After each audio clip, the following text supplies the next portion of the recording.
स्थानिक स्वराज्य संस्थांच्या निवडणुकीच्या सुनावणी संदर्भातली महत्त्वाची बातमी आता समोर येते। 22 जानेवारीला सुप्रीम कोर्टात होणारी सुनावणी आता पुढे ढकलण्याची शक्यता आहे। स्थानिक स्वराज्य संस्थांच्या निवडणुकीच्या सुनावणी संदर्भात ही महत्त्वाची बातमी आपण पाहतोय।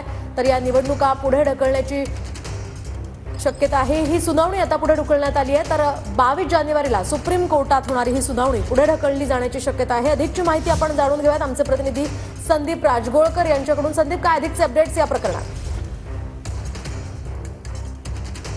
मोहिनी, खरं तर येत्या बुधवारी याबाबतची सुनावणी होणार होती, मात्र आता नवीन आठवडा सुरू झालेला आहे आणि सुप्रीम कोर्टाचं जे कामकाजाची जी लिस्ट असते त्यामध्ये येत्या बुधवारी ही सुनावणी जी आहे ती दिसत नाही।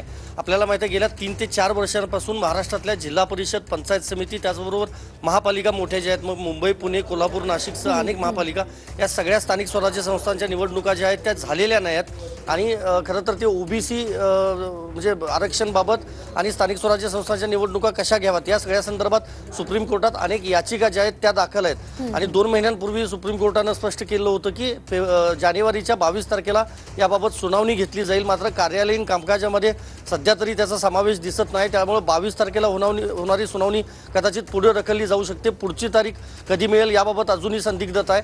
मात्र फेब्रुवारी एंडपर्यंत राज्य स्थानिक स्वराज्य संस्थांच्या निवडणुका होतील असं राज्य सरकारमधले अनेक नेते जे आहेत ते सांगत होते। त्यामुळे फेब्रुवारी किंवा मार्चमध्ये या निवडणुका होणार की सुप्रीम कोर्टात पुन्हा तारखांवर तारखा पडणार हे बघणं महत्त्वाचं असणार आहे। अगदी मोहिनी, नक्कीच संदीप, धन्यवाद दिलेल्या या सविस्तर माहितीसाठी। एकूणच या निवडणुका आता कधी होतात ते पाहणं अतिशय महत्त्वाचं असणार आहे।